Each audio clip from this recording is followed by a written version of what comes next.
Nossas memórias são dos pedaços mais importantes, se não mesmo os mais importantes daquilo que nos constitui. É graças a ele que sabemos quem fomos e aquilo que queremos ser. E o equilíbrio entre esses extremos representa exatamente aquilo que somos.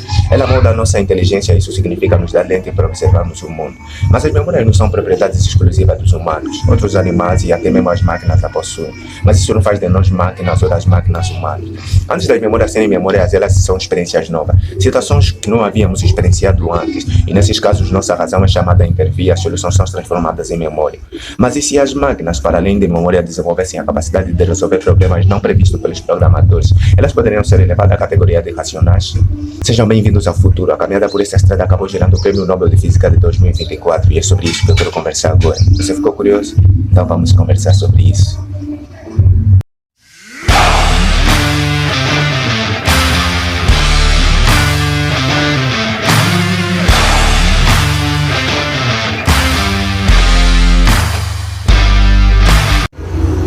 No dia 8 de outubro, a Academia Real de Ciências da Suécia anunciou os vencedores do Prêmio Nobel de Física. O norte-americano John Oldfield e o britânico Geoffrey Hinton por suas descobertas e invenções no campo do aprendizado de máquina.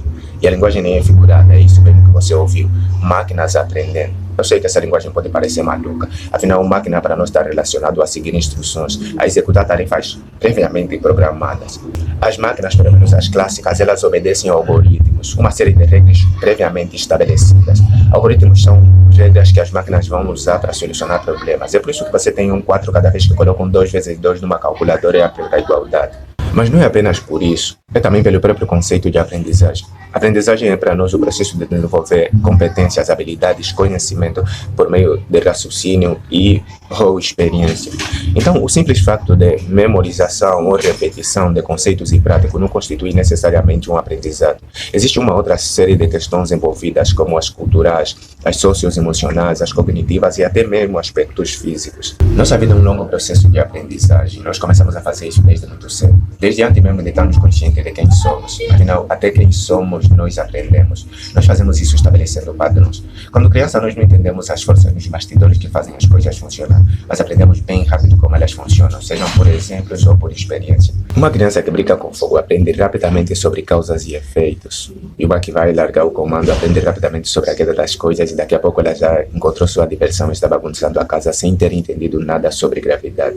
Quando nós crescemos, nosso comportamento continua o mesmo. Não entendemos boa parte dessa tecnologia que nos proporciona confortos, mas sabemos de fazer funcionar perfeitamente. Ou seja, contanto que funcione, o resto não interessa. Há sempre malucos entre nós e graças a eles a humanidade tem avançado. E são esses malucos que pensaram em máquina dos imitando, a famosa IA, inteligência artificial. A ideia de inteligência artificial são máquinas realizando tarefas como os homens, de modo que seja difícil distinguir se foi uma máquina ou um homem fazendo.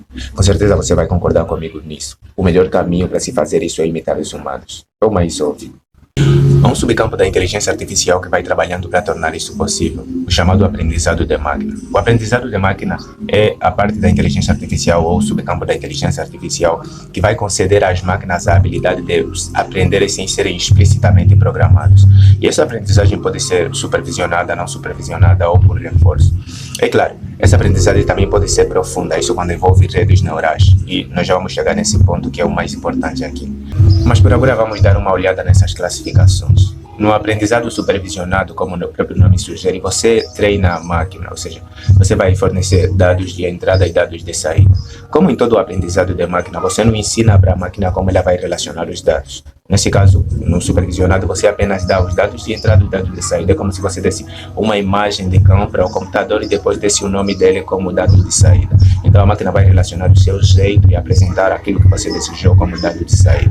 Ou, por exemplo, como nós aprendemos a diferenciar gatos de cães, né? Nós aprendemos fazendo isso, observando. É isso que nós estamos ensinando para a máquina, analisar e observar padrões.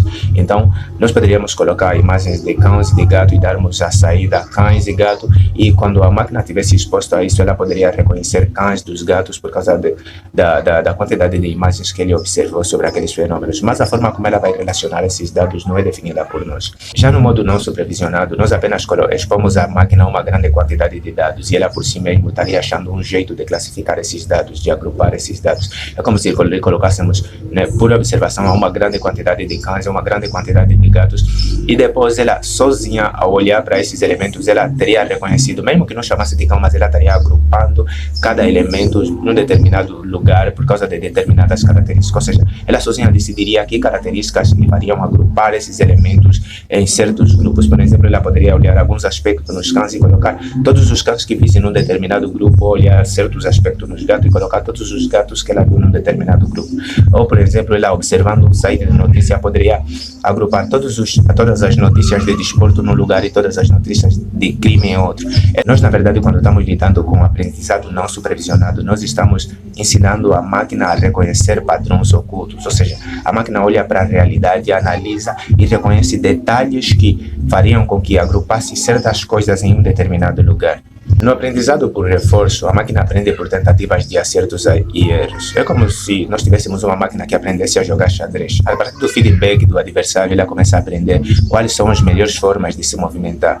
Claro, cada vez que ela erra, certas conexões são enfraquecidas e cada vez que ele acerta, certas conexões são reforçadas. Isso é uma espécie de recompensa para a máquina. É claro, punição também. Afinal, a máquina está aprendendo por causa de métodos de tentativas, acertos e erros. Se ela é recompensada quando acerta, então devia ser punida quando erra. Claro que por punições e erro, como eu disse, eu estou entendendo conexões enfraquecidas ou conexões fortalecidas. Se vocês tiverem uma ideia melhor, por favor, deixem ali nos comentários que eu agradeço. Enquanto isso, vamos seguir. Todo esse aprendizado é baseado em algo muito mais profundo. O aprendizado de máquina tem outro subcampo, o subcampo do aprendizado de máquinas profundo, que é baseado em redes neurais artificiais. Artificiais porque é feito por nós, mas é inspirado na forma como funciona o nosso cérebro. E é ali que vai entrar os laureados do Prêmio Nobel desse ano. Oldfield, inspirado no funcionamento do cérebro humano, acabou desenvolvendo um conjunto de redes que ficaram conhecidas pelo seu nome, as redes de Oldfield. Elas são basicamente estruturas que armazenam e recuperam informações. Um conjunto de dados que vão funcionar como os neurônios humanos vão trabalhar em conjunto para produzirem uma memória associativa. O que é uma memória associativa? Uma memória associativa é basicamente uma memória de ligação. É quando você associa um elemento e o outro sem elas necessariamente estarem ligados. Sabe aquela hora que o sino toca e você associa isso à hora do intervalo?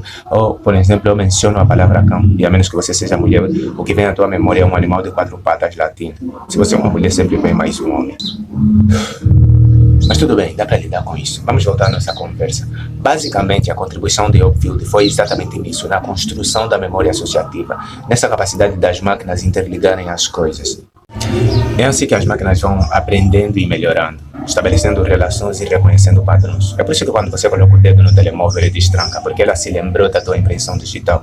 Ela acabou de se lembrar do timbre da tua voz e até do teu rosto. Muitas vezes somos notificados porque nosso rosto apareceu em alguma determinada fotografia numa rede social qualquer. Essa capacidade de se lembrar que as máquinas também possuem, que faz com que elas acabem também reconstruindo imagens ou textos. Ou seja, elas não apenas armazenam informações, elas também recuperam. É como se você desse uma imagem completa ou um texto incompleto e a máquina fosse capaz de reconstruir esse texto baseado nas lembranças que ele tem ou baseado na experiência que ele teve com algo semelhante àquilo. É como se você visse uma imagem do Mickey Mouse pela metade. Com certeza você poderia deduzir pela metade que te apresentassem que aquele era o Mickey Mouse por causa das lembranças que você tem do Mickey Mouse. A máquina faria exatamente essa coisa. Já Geoffrey Hinton, já que John Oldfield não ganhou um prêmio Nobel sozinho, ele contribuiu com a criação da memória interpretativa. Memória interpretativa é a memória que está relacionada a criações de padrões. Do tipo, você vai mostrar um animal qualquer para uma criança, pode ser um cão, por exemplo. Quando ela se deparar com um cão, ela vai reconhecer por causa dos padrões que ele observava naquela imagem. Mas também fazendo uso dessa capacidade de reconhecer padrões, a criança é capaz de reconhecer características que tornam o cão diferente de outros animais ou de reconhecer semelhança entre outros animais que ele não viu na imagem, porque ela tem essa capacidade. E isso é uma coisa que as máquinas estão falando. Se você está acompanhando desde o princípio, você deve ter percebido que eu sou bem leigo em relação a isso. Eu só estou me aprofundando naquilo que acho que seria importante para a compreensão, para podermos responder à pergunta que nos propomos fazer nesse vídeo. As máquinas estão pensando, agora que entendemos levemente sobre esse assunto que gerou o prêmio Nobel, acho que já podemos conversar sobre isso. Qual a tua resposta sobre isso? As máquinas estão pensando? Essa questão não é nova, engana-se por quem pensa que é. Se quiséssemos responder a partir do jogo da imitação de Alan Turing, talvez a nossa resposta fosse sim. mas eu gostaria muito que avaliássemos a partir do experimento de John Shell, o quarto chinês. O experimento é basicamente o seguinte: eu estou aqui nesse quarto sozinho. Imagine que tem uma abertura que dá para o lado de fora, e lá tem um falante de mandarim, e ele vai falar comigo por meio de escrita. Então ele manda o papel, mas eu aqui dentro não entendo rigorosamente nada de mandarim. Mas eu tenho um livro com instruções. O livro é em português com instruções de mandarim do tipo: quando você receber um caráter X, responda com um caráter Y. Então toda vez que eu ver um caráter X, baseado na instrução do livro, eu respondo com um caráter Y. A pessoa que está lá fora vai supor que eu entendo de mandarim porque eu estou dando a resposta certa. Mas isso faria de mim realmente um falante de mandarim? Esse experimento chama nossa atenção para a relação do pensamento com a consciência, uma coisa que nós temos e que as máquinas não podem ter. As máquinas são capazes de produzirem obras de arte, de produzirem música, de falarem sobre amor, mas elas não podem olhar o mundo do mesmo jeito que nós olhamos. Elas olham o mundo baseado nos seus algoritmos. Elas poderiam olhar, por exemplo, para um aniversário e verem só um conjunto de pessoas. Nós olhamos para isso com emoção, muito diferente das máquinas. Talvez nunca venham a fazê-lo porque a consciência é até para nós bem complicada de ser definido. Se não conseguimos nem definir, talvez seja bem mais difícil recriar. Mas e quanto a você, qual é a resposta que você tem para essa pergunta? Eu espero que o seu tempo tenha valido a pena. Até o próximo vídeo.